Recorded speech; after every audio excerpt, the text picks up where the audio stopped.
اعوذ باللہ من الشیطان الرجیم بسم اللہ الرحمن الرحیم سورۃ بقرہ آیت نمبر ہے 197۔ الحج اشہر معلومات ومن فرض فیہن الحج فلا رفث ولا فسوق ولا جدال فی الحج وما تفعلوا من خیر یعلمہ اللہ وتزودوا فإن خیر الزاد التقوی واتقون یا اولی الالباب۔ اس کا ترجمہ کچھ اس طرح ہے کہ حج کی معلوم مہینے،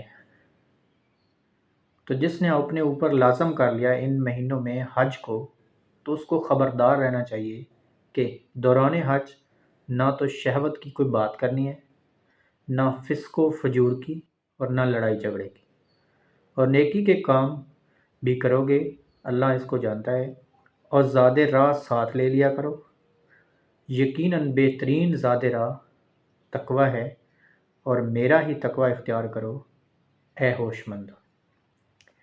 اب اس کی تفسیر علامہ صاحب کچھ اس طرح کر رہے ہیں کہ پچھلے رکوع سے مناسک حج کا تذکرہ شروع ہو چکا ہے۔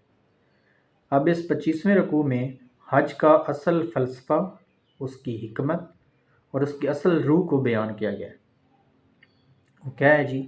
عرب میں جو پہلے رواج چلا آ رہا تھا اس کی توثیق فرما دی گئی کہ واقعی حج کی مواقعیت کا تعین اللہ تعالیٰ کی طرف سے ہے۔ لازم کرنے سے مراد حج کا عزم اور نیت پختہ کرنا ہے، یعنی جب آپ نے نیت کر لی حج کی تو اس کا مطلب ہے آپ کا حج شروع ہو چکا ہے، اور اس کی علامت احرام باندھ لینا ہے۔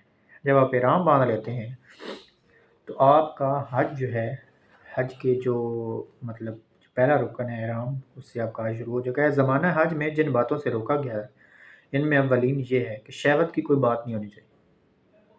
میاں بیوی اگر ساتھ حج کر رہے ہیں تو احرام کی حالت میں ان کے لیے وہی قید ہے جو اعتکاف کی حالت میں۔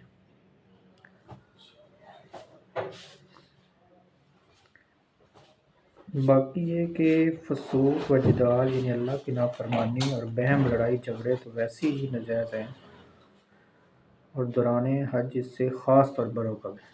تھوڑی دیر صرف نا،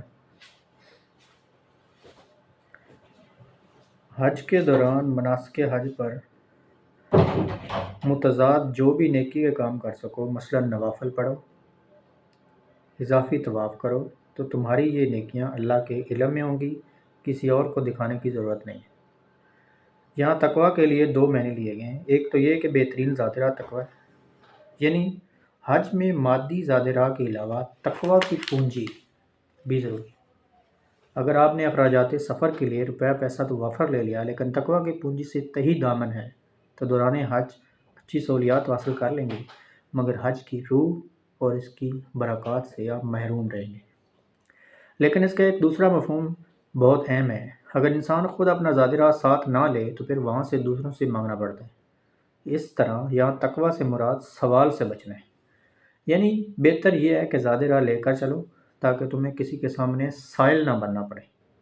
اگر تم صاحب استطاعت نہیں ہو تو حج تم پر فرض ہی نہیں ہے۔ یہ بات سمجھنی بہت ضروری ہے۔ اگر آپ صاحب استطاعت نہیں ہیں تو آپ پر حج پڑھنا، حج کرنا فرض ہی نہیں ہے۔ اس لیے اگر آپ صاحب استطاعت ہیں تو پھر حج کریں، اور ایک شے جو تم پر فرض نہیں ہے، اس لیے خواہ مخواہ وہاں جا کر بھیک مانگنا، یہاں سے بھیک مانگ کر یا چندہ اکٹھا کر کے جانا قطعاً غلط حرکت ہے، اور اس سے بچنا چاہیے۔ اللہ تعالیٰ ہم سب کو اس پر عمل کرنے کی توفیق عطا فرمائے۔ آمین ثم آمین۔ جزاک اللہ۔